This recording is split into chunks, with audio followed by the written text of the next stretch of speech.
The Convergence is back. Cobra! La la la la la la la la la la la la la!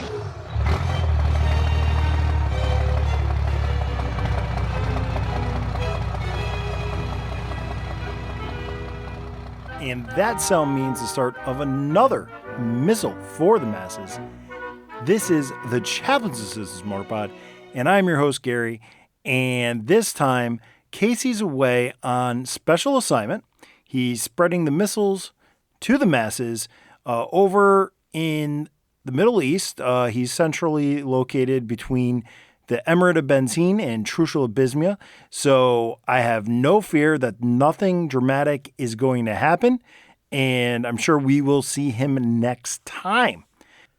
The Chaplain's Assistance Motorpod is the podcast where we talk about G.I. Joe and other military-themed toy lines, talking about what's going on in our life of collecting, and also talking about, as it pertains to G.I. Joe and other military and adventure toy lines, whether that's news, comic books, but most of all, this podcast is centrally themed around talking about vehicles, playsets, or even trailers from the G.I. Joe, a Real American Hero toy line from 1982 to the present day, focusing mostly on the original A Real American Hero run from 1982 to 1994, but sometimes straying newer than that.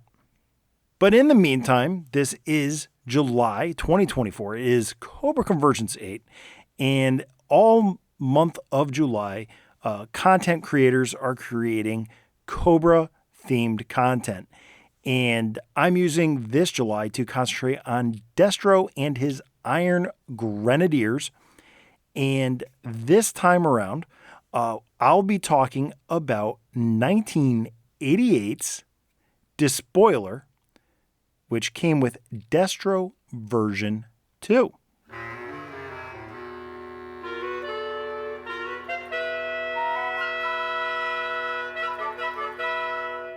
So, taking a look at the box of the Despoiler, and I don't own the box, so I'm using the wonderful images archived over on 3djoes.com. Thank you, Carson Metaxas, for this wonderful resource that I use on a semi-regular basis, if not just regular at this point.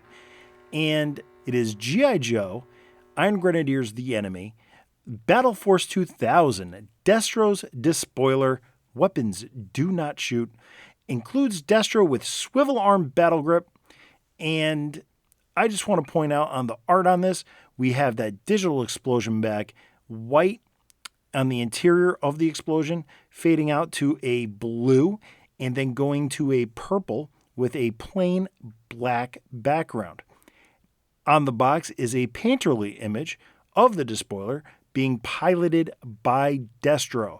And what is interesting to note, the Despoiler is attacking out of the box to our left, firing a missile and firing its machine guns below.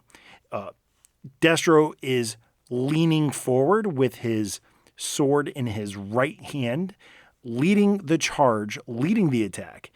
It's funny because the box seems kind of squat, so in the interest of saving space, that's why Destro's leaning forward. So it is an exciting image, but it's funny because looking at it, you realize it is cramped for space. Also of note, Destro's cape is flapping in the wind, and just below that is the exhaust for the two jets behind him. So I'm just going to put it out there. Destro's cape might end up a little singed. And of course, Destro is off to our right on the box inside a bubble. So pretty cool. And we flip over the back of the box, and then we get a picture of the Despoiler and reading about it. It says, Destro's Despoiler, G.I. Joe, Battle Force 2000. Leading his fearless Iron Grenadiers into battle against Battle Force 2000, a new, more powerful Destro roars to the front in his invincible Despoiler. And just a little bit of what it's selling on the back. You have the bat wing stabilizers, pointing to essentially the wings of the Despoiler. You have super realistic detail, actual size shown. We have 2 air-to-surface, air-to-air missiles, and pivoting double laser gun. It's sturdy construction for rugged play. It has 2 flag points. And also important, enclosed are top secret blueprints of an actual Despoiler. Add them to your Destro command files. So they're telling us that this is Destro's, in the grand scheme of 84's Zartan, 86's Serpentor. This is 1988, and this is the deluxe figure of Destro. So he's coming with this little mini vehicle, and it's 2 flag points. So in the scheme of things, if you go by the flag point, with 1 flag point being for 1 figure, you have 2 flag points. So for the price of 2 figures, you're getting a figure and a vehicle. And that tracks because original retail price for this, according to yojo.com, is $4.49. So if a figure is like $250 and, this is only $4.49, this is a heck of a bargain.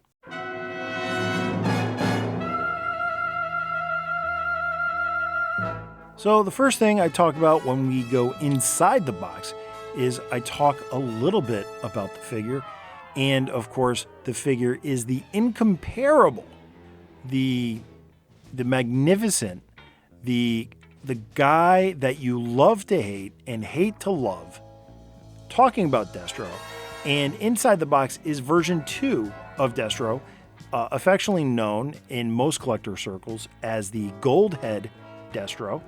And the Gold Head Destro, for lack of a better term at this point, is noted because it is a ball neck figure with swivel arm battle grip, and it is gold vacuum plated plastic for the head, and then we have gold and silver accents and red accents all across the otherwise black body. So working our way from the feet up, you have some nice thigh-high boots topped with silver rivets, and then you go up to the waist.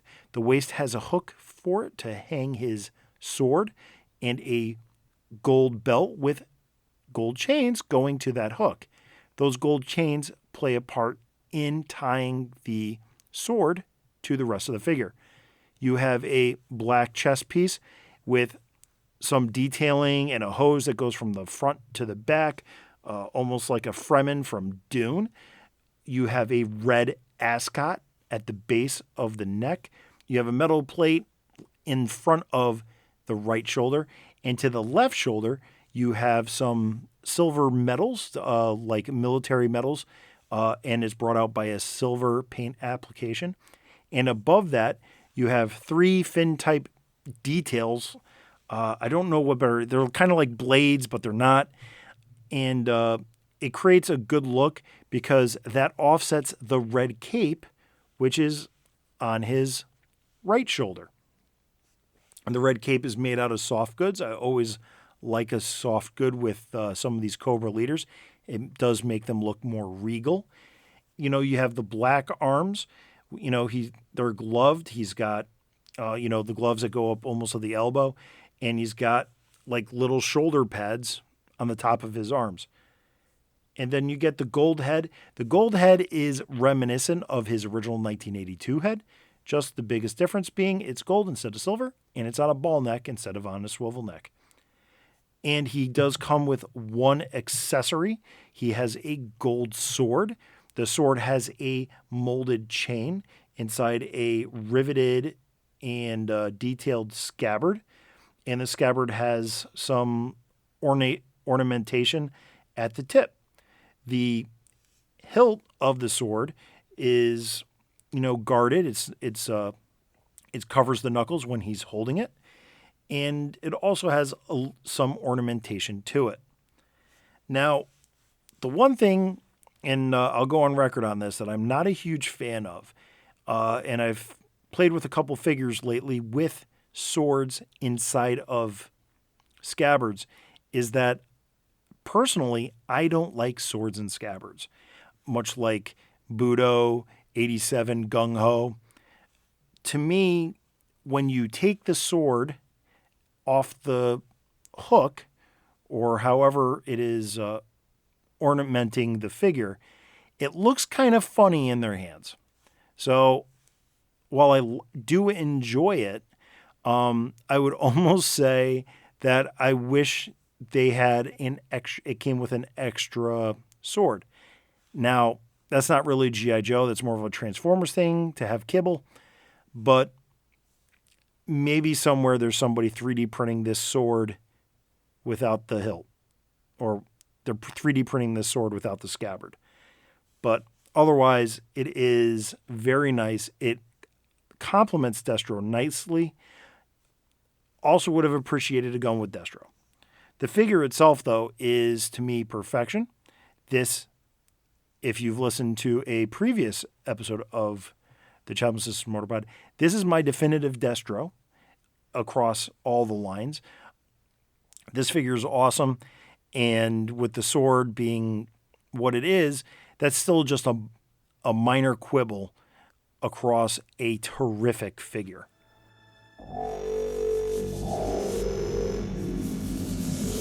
And before we move away from Destro, just to take a quick look at his version 2 file card and talk a little bit about that. It is codename Destro, no subtitle, and it goes file name James McCullen Destro, specialty leader of the Iron Grenadiers and weapons manufacturer, birthplace Callander, Scotland. And I probably mispronounced that. Once a major supplier and advisor to Cobra, Destro now pursues his own diabolical aims, building up a small army of Iron Grenadiers from his private bodyguards. He incites unrest in unstable countries, creating new markets for his armament. As his influence grows around the world, he dreams the dreams that Cobra Commander once dreamed. One of Destro's ancestors started the family fortune by selling arms to both sides during the English Civil War. One ancestor was caught in the act by Cromwell's men and was made to wear an uncomfortable steel mask.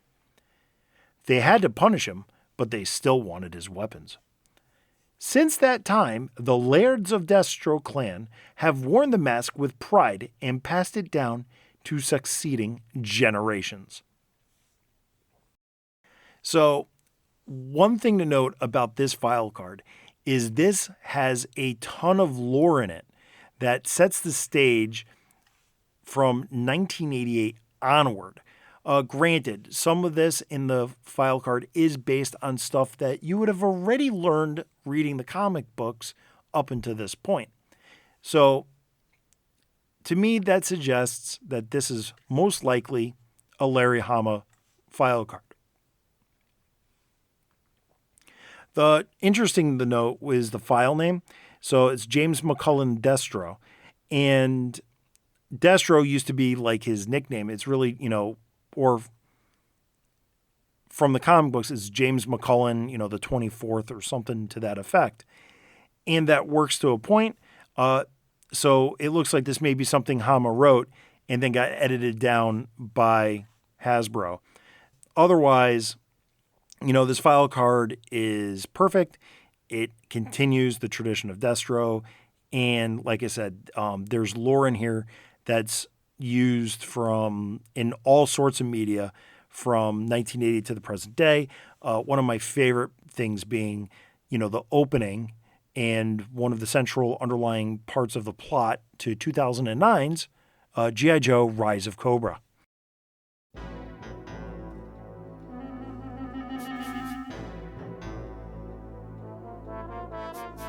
Now let's talk about the Despoiler. The Despoiler is a simple vehicle. It is made up of several small parts. We have clamshell body, so it's 2 pieces of black plastic, and the black plastic hold on to these 2 little winglets, and then you snap on the jet engines. The ring that holds the laser cannon goes on, and then finally you have these 2 little jet exhaust ports on the bottom that snap on and retain those. You have 2 missiles that go in the front. So overall, this is a very simple vehicle that, again, for just $2, accentuates an awesome Destro figure. Now, one thing about the Despoiler is, where does that name really come from? And, very familiar with the word spoil, and, what spoil means, like food going bad, or, something good going bad. But then, and then you have also, let's say, spoiler, which is essentially with airflow, like in a car, sometimes cars have spoilers. So that is something that diffuses the air or creates a pressure current, to add traction to the vehicle. But there's also the word despoil, which is a verb, and it means to steal or violently remove valuable or attractive possessions from, plunder. So that name, despoil, and then you add the which means that it takes this from a verb to a noun. So this is an item that does despoil, fits this perfectly for Destro. And to talk quickly about the blueprints, we have 13 points to talk about. So again, all these images can be found on 3D Joe's to follow along. And you have item number 1, the Deluge 1 Destro OB4 dual mini missiles. So these are the missiles that come out of the front of the Despoiler. And they're nice. They're molded in either a brown or gold. And really, before I continue on the rest of the review, so there are 2 major variations of the Despoiler. And the gold plastic sometimes is on the brownish side, and on other Despoilers, it is more on the goldish side. So it is considered, according to yojo.com, like a running variation. Neither one is more rare than the other. The one Despoiler I found that I have is brown. Somewhere I have another Despoiler. I just didn't find it in time for this review. But back to the missiles. They are short, little missiles about 1.25 inches long. There's 4 fins in the front and 2 fins in the rear. The 2 fins in the rear is what slides into the Despoiler with a little bit of a friction fit. So this way they stay in all the time, nice and easy, until you decide to pull them out and shoot them at something. Then we get to number 2. We get the Rapid Burst 20 millimeter repeating cannons. So you got 20 millimeter and they're cannons. So that suggests, traditional ballistic armament. So, like bullets. However, we also saw in other marketing material that it's lasers. This is Destro. This is futuristic. It could be lasers. It could be a cannon. It could be a laser cannon. So there you have it. Play with it as you will. But it's cool because they rotate around that ring, which allows them to go from left to right, to aim left and right, and they also pivot up and down. There's enough details and hosing and ridging that keeps everything interesting to the eye, and it has good play value. We go to number 3, the Hardened Steel Deflection Protection Cockpit. So that's pointing to this little, I would say, not even half a bubble that is kind of like a windscreen. If a windscreen was only about 6 inches tall, and it really only protects everything from the waist down. So I guess it's keeping Baroness happy, but this is typical of a lot of G.I. Joe toys. The character is exposed. For kids, that's play value, but for realism, it's like a what the heck. You get to number 4, the variable incidence adjusting carbon reinforced wing. So that's basically the wings. Not much there. You have the 5, the dustproof air induction filtration system, which is pointing to this almost like a radiator detail that is in kind of like behind / inside that laser cannon ring. That's great. You have an air induction, but that also means with air induction, that means somewhere it's going to be exhausted out. We'll move to 7, the vertical thruster injection network. So on the back side, you have these basically like tubes. They're again molded in that brown / gold plastic that's going to the bottom thrusters. But now we flip up and we go to number 8, the Destro-sized Despoiler operations command seat. So they're talking about it's Destro-sized. Well, one thing I found with the Despoiler is it's always kind of finagly to get Destro in. Now, I have currently 3 version 2 Destros. They all have nice, firm knees, and they're all a bit fiddly to get in to his seat. So I'm always having to bend the knees, not quite all the way, but you can't let him lay out too much or else he doesn't fit in. There's some nice ridging in his seat. There's 2 posts for his hands to hold on to. You have a couple little buttons on either side, and you have some ridging for where the seat is. Now, one thing about this quote-unquote Destro-sized seat is, as I mentioned earlier, Destro has a hook on the side of his hip for his sword. It is basically just sized just enough for Destro. The hook is going to push him a little over to the left. And the other thing is there's no place for his sword in his cockpit. So you're putting Destro in there, and either you're going to put the sword somewhere in between his legs, or he's going to be holding it in his arm, like the picture on the top of the box, like a cavalry charge. So it is Destro-sized, but it is minuscule also.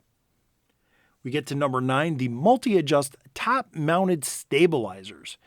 And those are these little vertical wings that, would you use for stability like in any aircraft, like an F-14 Tomcat with the 2 rear wings. And then we get to number 10, the VTOL, vertical takeoff and landing, directional thruster rotor. So we're back on the bottom, and we're talking about those bottom thrusters that essentially give this almost like an AGP, a floating element. And then we move to 11, which is the back, and you have the DES-VH turbofan air induction engine. And it's pointing to the engine. There's not really much air induction. They kind of covered that earlier on. So you got this little like smaller piping for those engines. It is interesting to note that the piping is smaller because it's probably going to use more energy to keep this quote unquote floating in the air than it will to thrust this forward. So much less friction in the air, but there's still friction. And then we get to number 12. We're back on the bottom. The cold box high temp range thrust diverter mechanism. And where it's pointing on the blueprints, it's really pointing out all this wonderful detail that I would consider all part of the jet engine that's inside this Despoiler. So this isn't really matching much for me. And then we finally get to 13, the horizontal rear positioned thruster rotors. So so those are the jet engines that propel this forward. Now, what do I think of this? Well, it's mostly a very solid toy. It is very durable. I repaired one with parts, and it's not the one that I'm holding now. But overall, the biggest problem with this is the front laser / cannons. Those go missing. The ring sometimes goes missing. But all the parts for this are very common and easy to find. And most importantly, very affordable. It doesn't take much to bring one of these back to fighting condition. The missiles can also be lost, but in my experience, I've always had the missiles.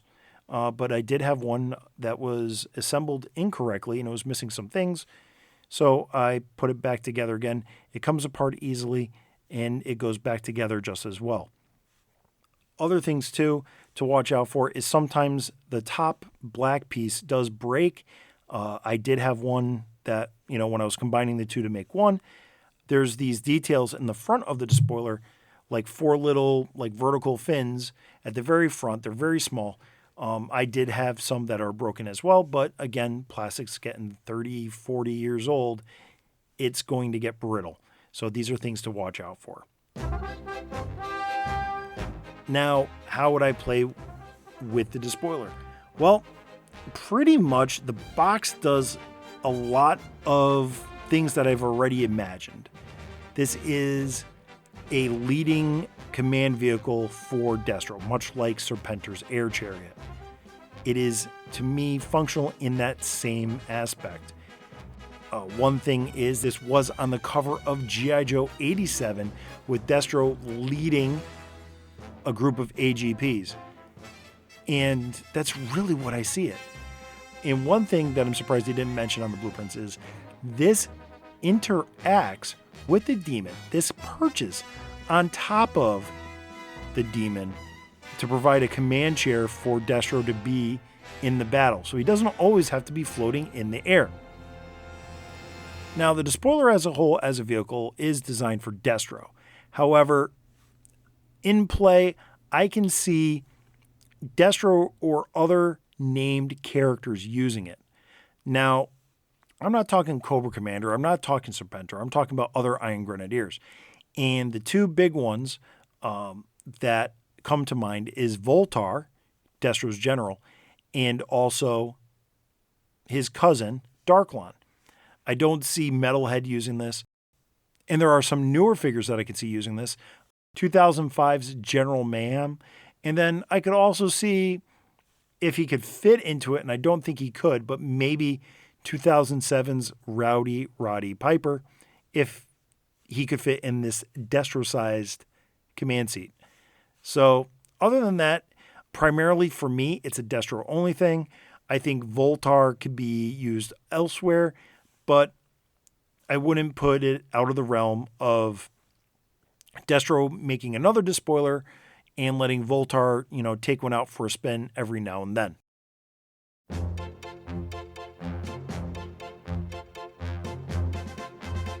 That being said, collectability, this thing is small, it's easy, it comes with a superb version of Destro. People can make the argument that they like the 83 Destro more, but to me, you can have the 88 Destro, but still, it isn't complete without the Despoiler, much like Serpentor isn't complete without his air chariot. And the other thing with it being small, it fits into just about every collection. So this is an item that I see most collectors getting. So it's a affordable accessory for Destro, and it fits on most action figure shelves. And if you have vehicles to play with, it works with them too. Whether it's leading a group of AGPs, perched on a demon, just leading any of the Iron Grenadiers, the Razorbacks, Destro's Dominator. All these fun toys go together, they work together. And with that, it's time to rate the Despoiler. Price point, collectability, durability, play value. To me, the biggest thing hurting this is the fact that it might be too sci-fi for some collectors. So, and that's really probably the biggest nitpick on the whole thing, because some guys still believe G.I. Joe is a lot of Green Army men. There are guys warming up to the fact that it's more than that and it has an interesting history and other stuff going on. But really, that's the biggest thing. It's the biggest detriment to this whole toy is the fact that it might be too sci-fi for some people, and I do understand that. But with that one detriment out of the way, to me, this is out of 5 Deluge 1 missiles with 1.25 missiles optional. To me, this is a 4.25 out of 5 Deluge 1 missile toy. I believe most everyone should get this, especially if they have an 88 Destro. And that concludes this Missal for the Masses. Thank you for listening. I've been your host, Gary. And for more Chaplains This is Mortarpod, you can find me on X, Facebook, and Instagram at Chaplain Joe Pod. You can also write an email, chaplainjoepod@gmail.com. And if you're looking to get a hold of Casey, who's, still preaching the Missals to the masses over in Trucial Abysmia and the Emirate of Benzine, he can be found at Podcast from the Pit. Just search that on your socials, and you should be able to suss him out as well. The Chaplains This is Mortarpod is brought to you by Spotify for Podcasters.